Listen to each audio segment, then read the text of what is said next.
Hello and welcome to the Untranslatable Travel Tips. And today we are doing the Philadelphia edition. We're very excited to bring this episode your way today. And we obviously have an expert on Philly who will be giving us all sorts of great insider tips.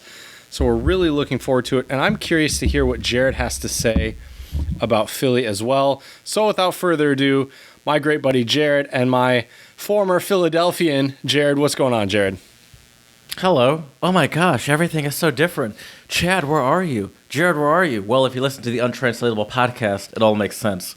Here, we're talking about Philadelphia in no better time than when it's fresh in my mind. I just left.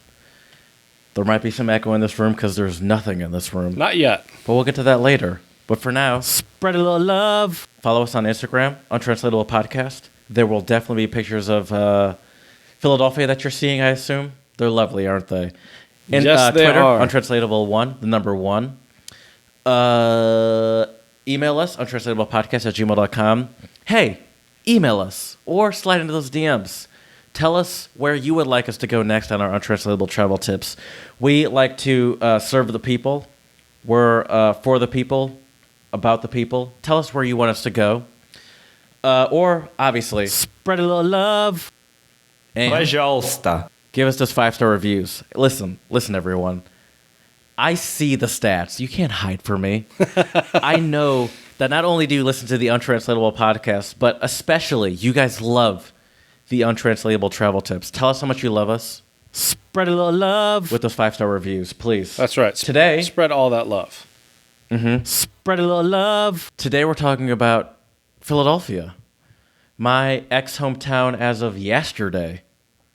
For what, 4 years, right? Yeah. And so I guess who better to talk about Philadelphia than someone that's lived there for 4 years? Well, I can tell you that's this. right. There's a lot of people better.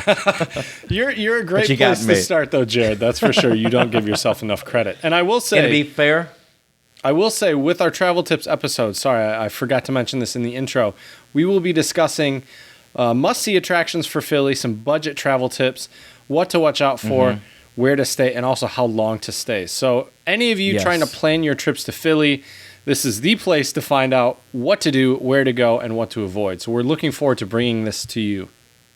every other Saturday. Today is Saturday, July 6th. I say this because obviously every single one of you is listening to this as soon as it comes out. That's right. So keep in mind, the next one will be out July 20th.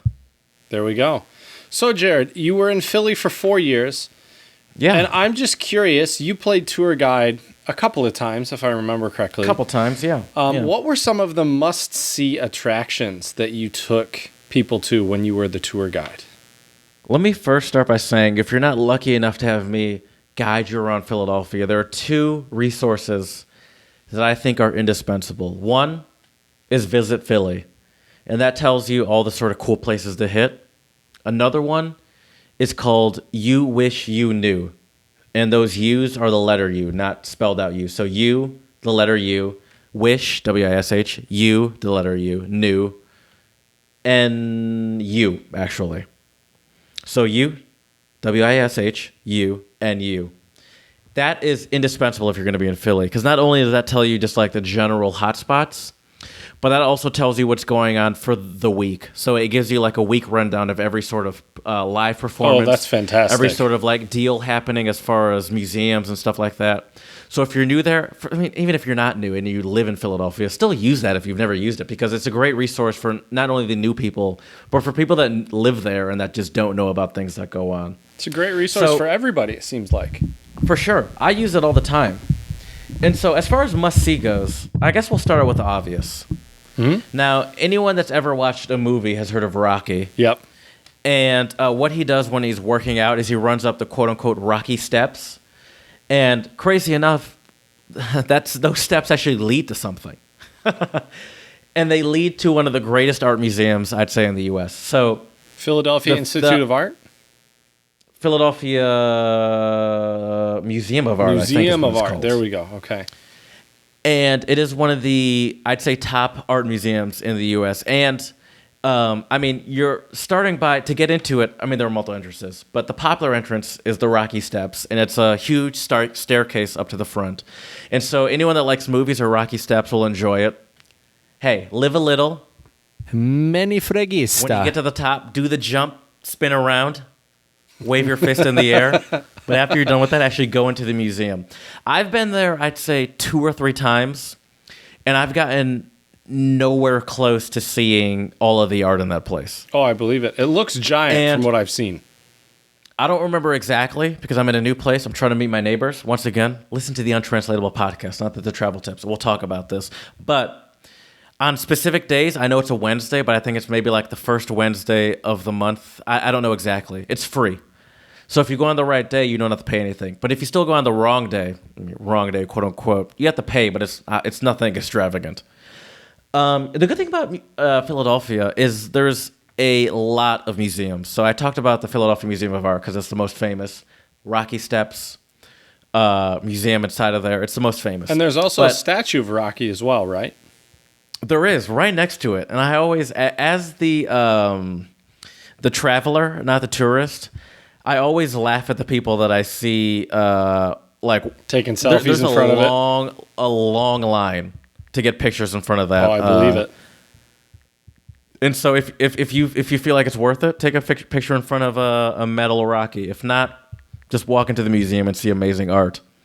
You know, it's always crazy to me how like there are so many art museums that are like world renowned in the world, yet all of them have I'm not gonna say all of them, but so many of them are like filled with just like the highest quality of art. And it's just like it just reminds me how much like endless art there is, you know? Oh, for sure. And I love that. And Philadelphia has no shortage of art. So another museum that I talked to Sydney, my girlfriend. She is from Philadelphia, and so she has like more knowledge than I do. Her favorite museum that I thought was worth mentioning was the Mutta Museum, and I say Mutta for a very specific reason. I know that museum has Einstein's skull or his brain or something. Or maybe it does. I did not know that. The reason I only said Mutter for a very specific reason, because it's German for mother.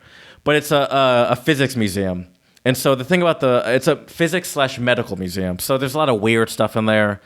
And also, it's a lot of cool/weird stuff. And maybe it does have... How did you know that? You know...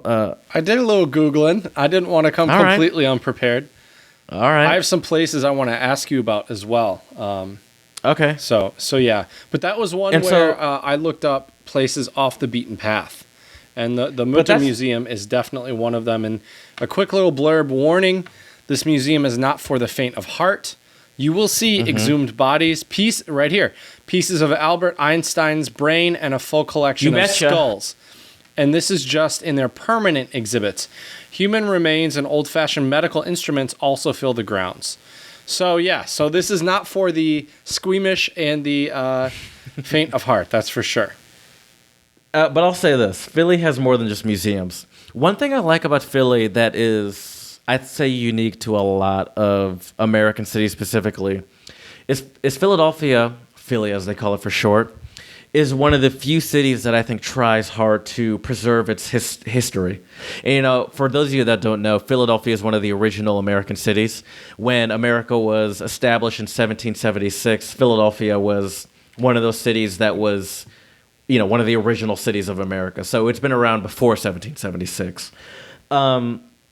There's actually something called Elfreth's Alley. I don't know if you've heard of that. Mm-mm.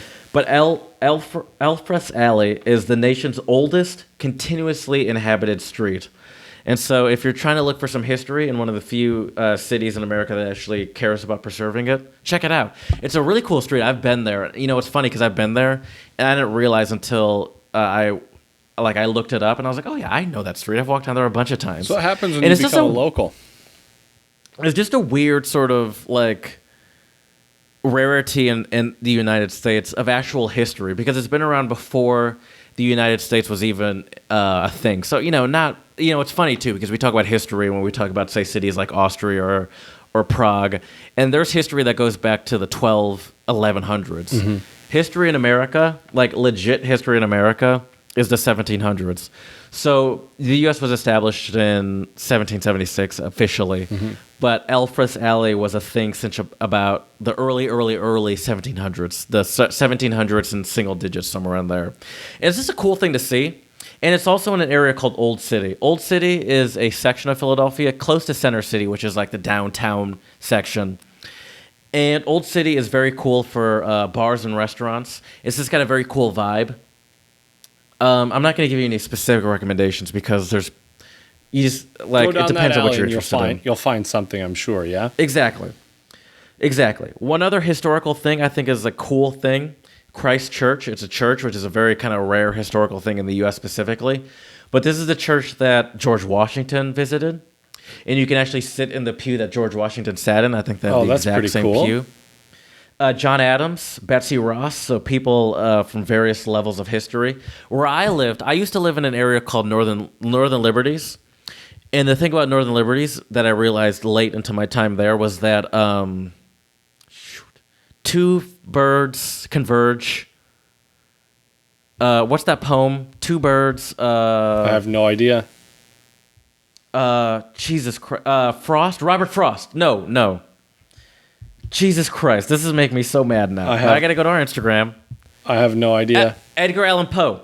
Edgar Allan Poe used to live in Northern Liberties. It wasn't, I don't know if it was called Northern Liberties there, but it's interesting though because you go there now and it's like specifically where he lived, it was like a rent control area too. So it's very interesting to like see how stuff progresses because it used to be like, oh, this is but no one ever said Edgar Allan Poe was like some rich sort of like he was an artist. So maybe back in the day, that area was just as like not wealthy as it is now because it's like most artists like that, Van Gogh, Picasso, Da Vinci, become like super well known and super famous way after they've already died.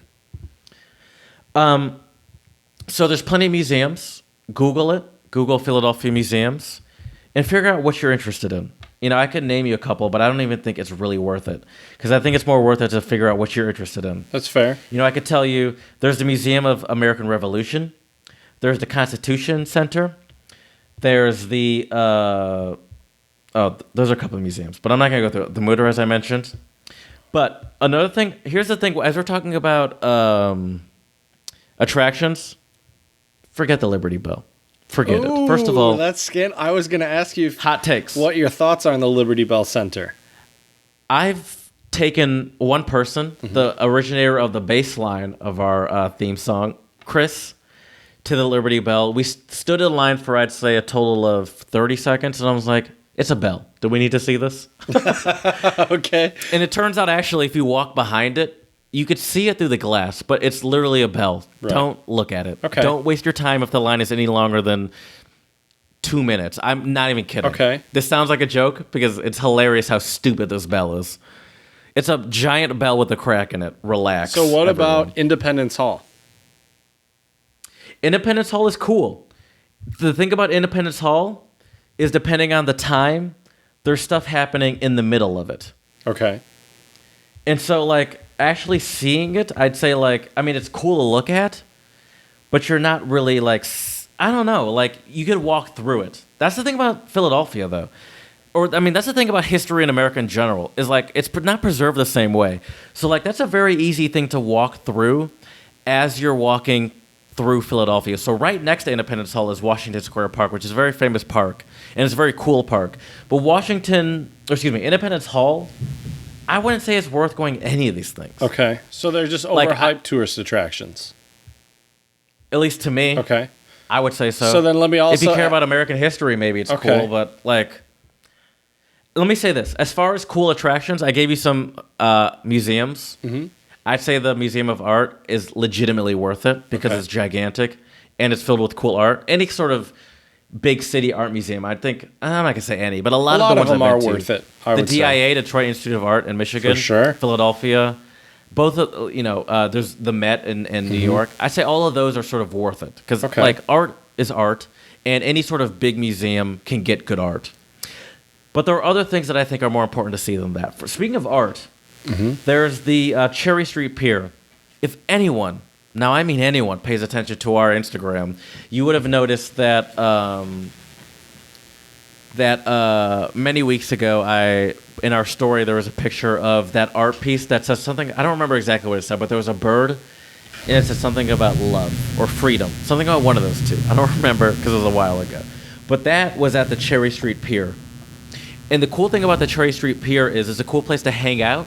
There's like restaurants and sort of bars, like sort of, I'd say like a food truck style. There's only a couple sort of food trucks, but a food truck style. But within there, there's a lot of sort of, what it is like a place where independent artists can rent it out. So you can even, like there are composers that rent out areas. So you can even, if you're lucky, you come at the right time, you can see composers composing music. You can see artists working on legitimate art pieces in there. And what it is, if like, it's sort of like, well, exactly what it is, are storage containers. And there's 2 stories of storage containers, and each person rents out like maybe a half of a storage container.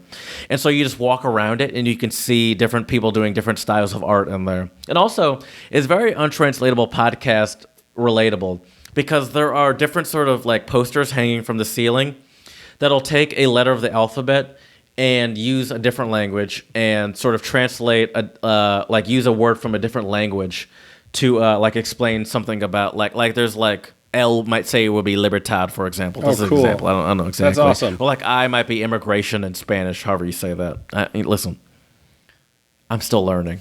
By the way, everyone, listen to our next podcast because I will be talking about a new television show I've been watching. Very nice. Completely in Spanish. And the good thing about the Cherry Street Pier, which is on the Delaware River, is that right next to it is something called Penn's Landing. And Penn's Landing is sort of like a cool hangout. It's not sort of. It's a cool hangout spot. And it has, if you come in the winter, it has ice skating. You can ice skate there. I've done it a couple times. It's very nice. And if you go in the summer, you can roller skate or roller blade, whatever you're into. And also there are like there's like foods and stuff there. And it's a very cool place to hang out because there's a lot of people hanging out there, and it's on the river, so it's a nice view. There's a lot of like these old like Navy ships that you can, some of them have like bars on them, so you can actually walk onto them and hang out there. And it's very cool. And it's a very cool hangout. And right next to that, this is all on the Delaware River. So the street is Columbus Boulevard. And on this, it goes the Cherry Street Pier, which I first talked about, Penn's Landing, and then next to that is another place called the Spruce Street Harbor. So all of these are parks literally right next to each other. If you wanted, you could walk from one to another, but they're different parks. The cool thing about Spruce Street Harbor is one of the songs that we had on our Song of the Pod episode was a cover of a Spanish song. I don't remember or not Spanish. It was Dominican, but it was like a spoken in Spanish. I don't remember what the song was because I don't have the Song of the Pod list in front of me. But the reason I bring that up there is because there's always events going on there. So when I was there was a salsa dancing class going on, and that's why the Spanish-speaking song was relevant. But then there's also different sort of fun classes that go on. You don't have to pay for anything. They're just outdoor, and like the DJ that's playing the music there will make the class happen. And then also there are cool hammocks. There are a lot of sort of outdoor bars and outdoor food spots. And once again, it's on the Delaware River, so you can sit on the river, see boats go by, see the beautiful George Washington Bridge. And if you want to go over to the Penn's Landing, where there's sort of more activities for kids, you can just walk right over. It's right next to it. And one other, I've been going way longer than I thought this would go. I thought I knew nothing about Philadelphia. A couple other things I think are cool. Reading Terminal. Reading Terminal is this giant sort of... Naschmarkt. You're familiar with Naschmarkt in Austria. It's like that, but it's indoors. So it's an indoor market for people out there who are unfamiliar with the Naschmarkt. Exactly. I just wanted you to say that so I could stop talking for at least 5 seconds. Fair enough. The Naschmarkt, the Reading Terminal is great because there's places to get food, and there's also restaurants, like food as in produce, but there's also a lot of cool restaurants in there, and a lot of Philadelphia-style restaurants in there. And one other thing, the Gayborhood. Well, we do a nightlife section, don't we? We can, sure. All right, well, we'll do this now. Nightlife, real quick, as far as things to see. There's the Gayborhood, which is an area of Philadelphia. Just Google it, you'll find it. There's a lot of cool bars. And the reason it's called the Gayborhood is because it's very, like, a lot of gay people live there, but it's also very, like, progressive, a very cool area. But even if you're not, even if you're a closed-minded asshole, there are a lot of cool bars to go there in general. Also, South Street. South Street is a very popular street in Philadelphia. It's huge, very long street. You can walk along it, see a lot of cool stores, but also a lot of bars. There's a German beer bar I would have taken you to if you ever came to Philadelphia, but you were obviously occupied. And that's it. I did it. You guys, I did it, everyone. There's a lot to see in Philadelphia. There's a good nightlife. Mostly, there's bars. There's clubs. But mostly, Philadelphia is a very drinking-heavy city. So there are a lot of cool bars.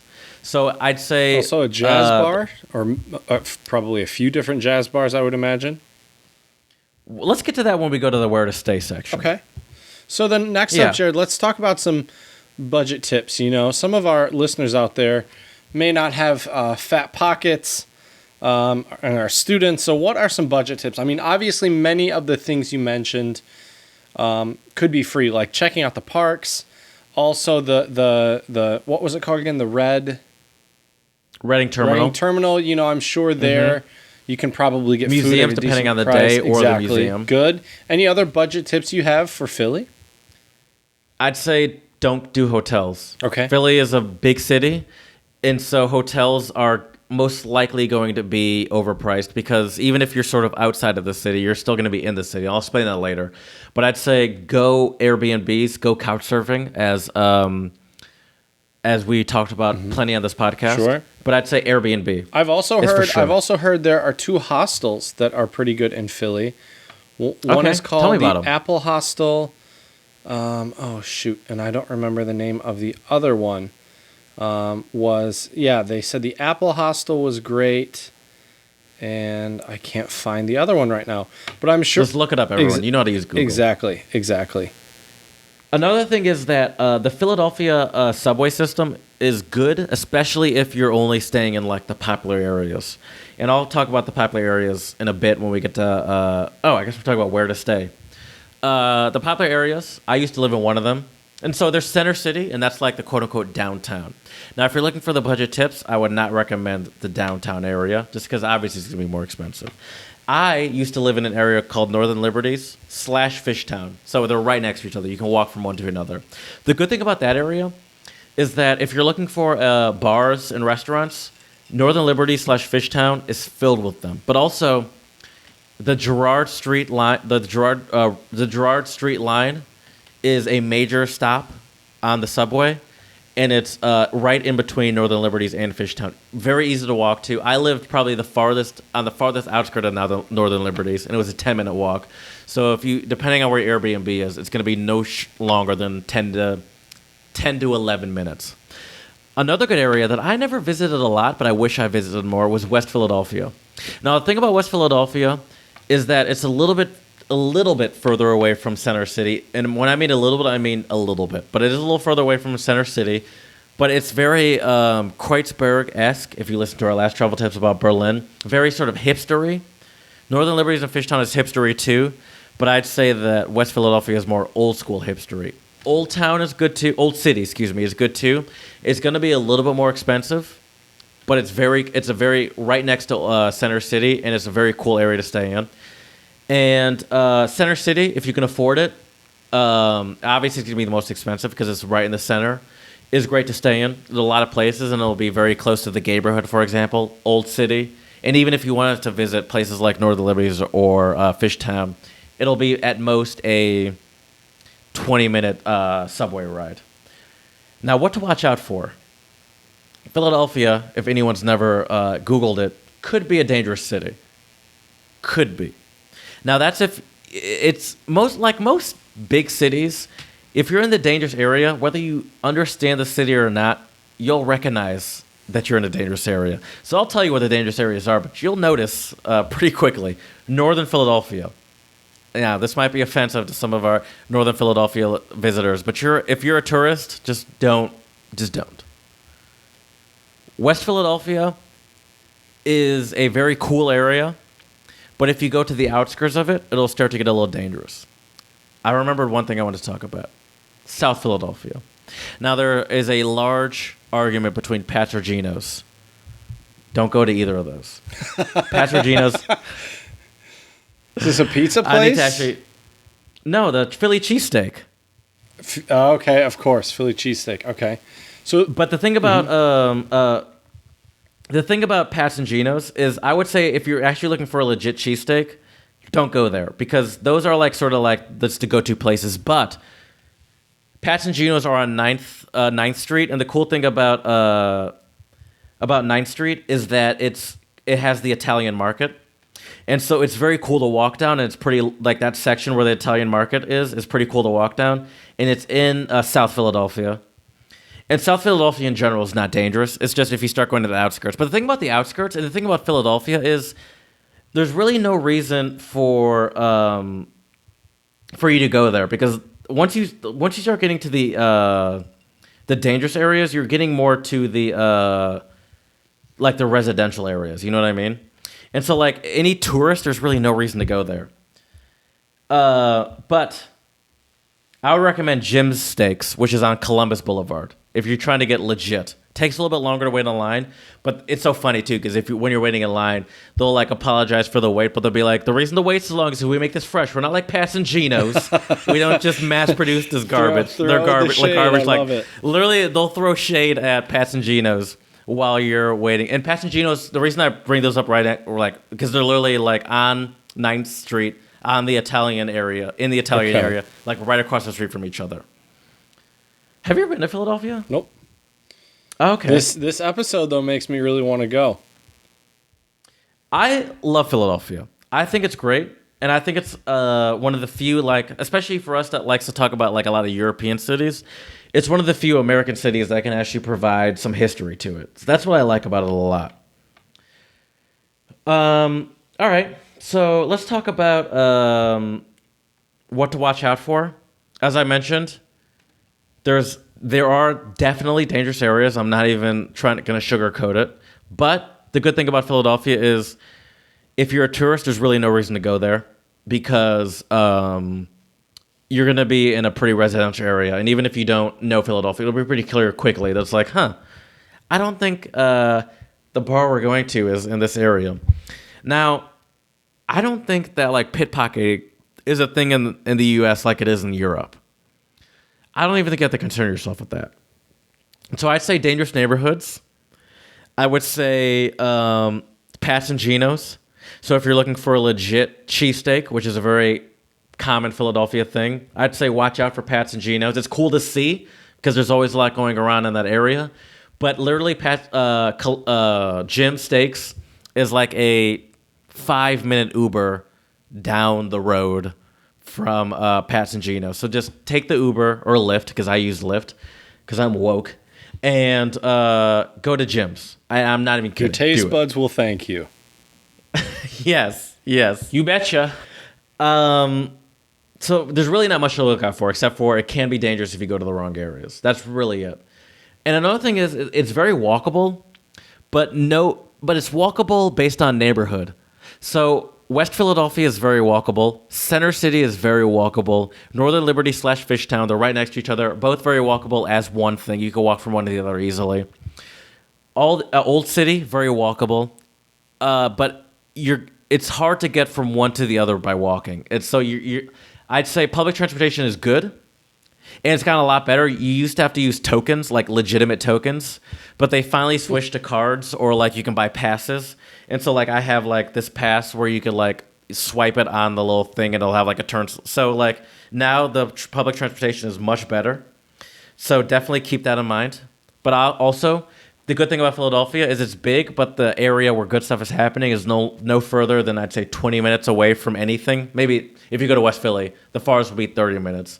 So Lyft rides are not prohibitively expensive, I would say. Nice. So, Jared, if I wanted to go to Philly, how long would I need to stay there to really kind of get a good taste of Philly, get the vibe of the city, see some cool stuff, really experience it? What would you suggest? I would say 4 to 5 days. 4 to 5 You days? can obviously Okay. do it longer than that. Sure. But if you like museums, if you like history, if you like good food, another one thing I want to say about good food, budget tip. I'm sorry I'm all over the place. It's been a long couple of days. The good thing about Philadelphia is there are a lot of BYOB restaurants. For those of you that don't know, BYOB means bring your own booze. And so it makes it a lot cheaper. And the good thing about it being cheaper is not only is it cheaper, but there are a lot of good like food options. And so like you can just buy especially Mexican food. And so buy tequila and go to a Mexican restaurant. Great idea. And not only are you going to get a much better mix, because a lot of the Mexican restaurants that make their own, that sell alcohol, usually it's just like some sort of generic, almost sort of margarita mix that you can get from like a grocery store.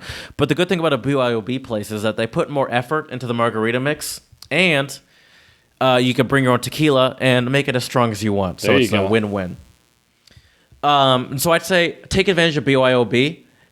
One thing to keep in mind is a lot of BYOB restaurants are cash only, and so just be prepared. A lot of them have ATMs in there, but if you're prepared, you could go to an ATM for your bank and not have to pay the charge. But, it's, even if you don't, all of them will have ATMs in there, so you're not going to be screwed and be like, hey, can I wash a couple dishes? Right. So I would say stay for 4 to 5 days, but you can easily do longer, especially if you like museums, And I would say at the shortest 3 days. Okay. That way you can get a good cheesesteak. You can see a couple cool bars. Go to the Rocky Museum, which is a museum of art, kind of the biggest museum. And check out like the Schuylkill River, or check out like a cool place on the Delaware River. The Schuylkill River doesn't have cool bars like the Delaware River, but the Schuylkill River has a cool sort of like pathway that you can walk and along. There's a park, and it's right next to center. Yeah, it's all kind of a park, like along it. And it's right next to Center City, so it's easy to walk along it and go right back to Center City. Perfect. So I'd say stay for about 4 to 5 days for an ideal trip. And as Jared mentioned earlier, ideally an Airbnb or maybe a hostel, couch surfing, something like this. Unless because hotels will be pricey. Exactly, unless you're trying to really make it rain and get a hotel. Or if you come at it like an off-season time. I bet you in winter hotels might be more affordable, obviously. Would you recommend visiting Philly in the winter, though? If you're used to the colds, if you're from a warm climate, no. If you're from a place like Michigan, or if you're from a place like Sweden, Norway, Finland, Denmark, Canada, go for it. Philadelphia winters are pretty mild. Okay. Nice. Sweet. All right, well... How did I do, You Chad? did great. I did nothing this episode, but I really loved listening to your tips. We could have made this an hour long easily. Yeah. But I think Jared really did a great job condensing it into some great gems for all of you people who will hopefully be Philly goers in the near future. Let us know what you think. You can shoot us an email at untranslatablepodcast@gmail.com. If you have any other tips or tricks for Philly, also let us know. We would love to hear it. But I think Jared has all the bases covered. I feel very confident. But I know we have listeners there, so don't be quiet. That's right. I know. I see you. You can't hide from me. Also, please check out our YouTube channel. We have our episodes up there, as well as songs of the pod and a German language playlist. And hopefully we'll have a few other languages coming out in the near future for you as well.